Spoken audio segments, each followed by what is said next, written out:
Panitia P2K Gampung Tunang Kecamatan Blamangat Kota Lusmawe hari ini Minggu 25 Agustus 2019 melaksanakan pemilihan Kesyik Periode 2020-2026 yang diikuti 5 calon kandidat, yakni Sapridal nomor urut 1, Akmal Wardi SPDI nomor urut 2, Mukhtarudin nomor urut 3, Angkasah nomor urut 4 dan Maulana Adhari AMD nomor urut 5.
Perhitungan suara dilakukan pada pukul 14 waktu Indonesia Barat.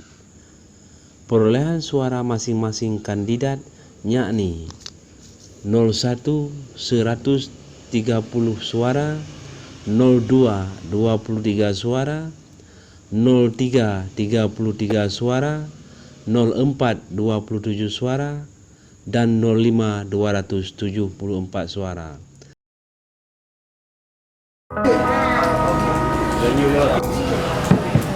Lanjut yuk. Dengan mengucapkan Bismillahirrahmanirrahim. Gino kitanya udah buka kotak suara untuk dah hitung penghitungan suara.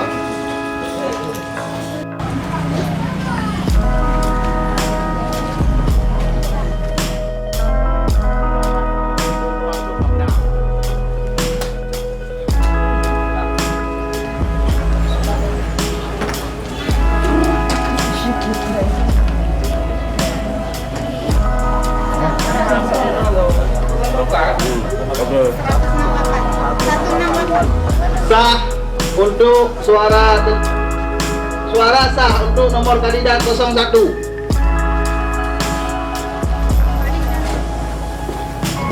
Suara sah untuk kandidat 01.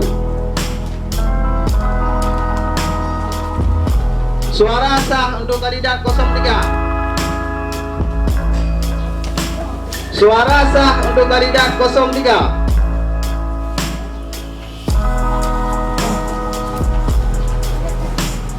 Suara sah untuk kandidat 05.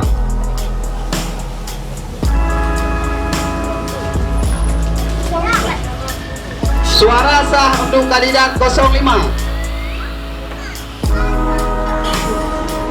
Suara sah untuk kandidat 05. Suara sah untuk kandidat 03.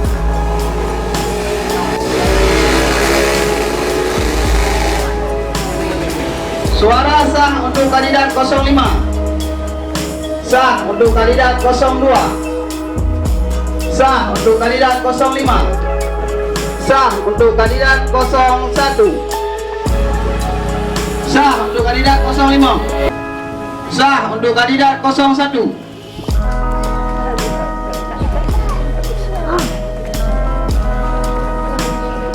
Sah untuk kandidat 05. Sah untuk kandidat 05.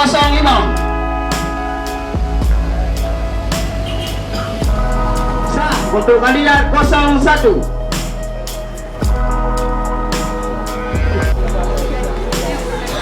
Sah untuk kandidat 05. Sah untuk kandidat 04. Sah untuk kandidat 05. Sah untuk kandidat 01. Sah untuk kandidat 05. Sah untuk kandidat 05. Sah untuk kandidat 05. Sah untuk kandidat 01. Sah untuk kandidat 05. Sah untuk kandidat 05.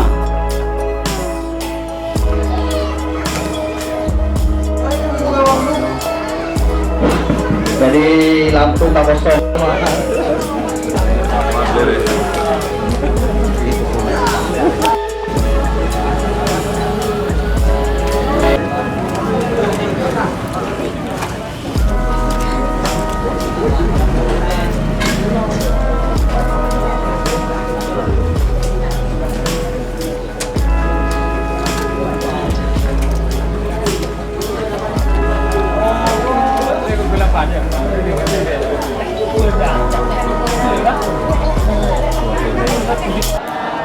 Alhamdulillah, alhamdulillahirabbil alamin. Wassalatu wassalamu ala asrafil anbiya'i wal mursalin wa ala alihi wa sahbihi ajmain. Amma ba'd. Puji beserta syukur, mari sama-sama kita panjatkan doa kehadirat Allah Subhanahu wa taala, yang mana oleh Allah bagi kesempatan kepada kita bangornya hana lain tujuan untuk memilih kepala desa Kampung Tunong. Selawat beriring salim hana tuasi neope ke Nabi Muhammad sallallahu alaihi wasallam beserta al-sahabat beliau yang memandung. Penghormatan Tuhan kepada Bapak Musbika, kepada Bapak Kapolsek atau yang mewakili, kepada Bapak Daramil atau yang mewakili, dan yang hormati kepada P2K yang kehadir bauronyo, dan penghormatan Tuhan kepada hadirin hadirat seluruh Kampung Desa Tunong. Nyo sanyo tayo kalian saksikan yang bahwa pemilihan kecil tayo kalian saksikan bersama-sama yang diselenggarakan oleh P2K. Insya Allah tayo kalian tahu so yang lemoi yang mana lemoi yang lemoi limang sanyo berarti nyanyi no kaje ke kecil Kampung Tunong nyo kalau nanti matang lui nanti. Jadi bahwanya jadi yang kalau berkecil hati sih sama-sama untuk membangun Kampung Desa Tunong. Jadi baik saling dan pegang kelompok nyo kamu menang siji kamu menang yang hana tu saling sama-sama untuk membangun Kampung Tunong. Berarti sanyo kalian transaksikan bersama-sama nyo harapan long ke nyo lebih kuat berjro baik nali dawa-dawa nyo akan kena kesi definitif nyo akan dilantik itu masa habis long hana terjadi kabeh kan. Kaji ke masyarakat dia biasa tu. Jadi yang terpilih sanyo pi lalu haji si kan bersyukur si kita yang berarti terpilih kita yang bahwa kita pun yang disampaikan di masyarakat dan terima dan pi yang talu berarti tanyo pi oronyo kadang-kadang kesempatan kadang-kadang kesempatan limang tu ke tu hana kadang-kadang nau ke mulake bergai mandu ke berjro baik dawa-dawa li. Jadi nak komandang dan sampaikan lebih dan gurung lalu mohon maaf kadang-kadang anak kata lu yang kurang menyenangkan di hati do ni nyongkan dan maaf. Wabillahi taufiq wal hidayah. Assalamualaikum warahmatullahi wabarakatuh. Bagaimana tanggapan Bapak tentang hasil Pilkades Kampung Tunong dan bagaimana harapan Bapak ke depan kepada masyarakat? tanggapannya merasa masyarakatnya cukup antusias untuk mengikuti pemilihan kepala desa. Berharap kedepannya masyarakat bisa sama-sama untuk membangun kembali Kampung Tunang, dan berharap tidak ada lagi perbedaan antar pendukung sesama kandidat. Itu aja.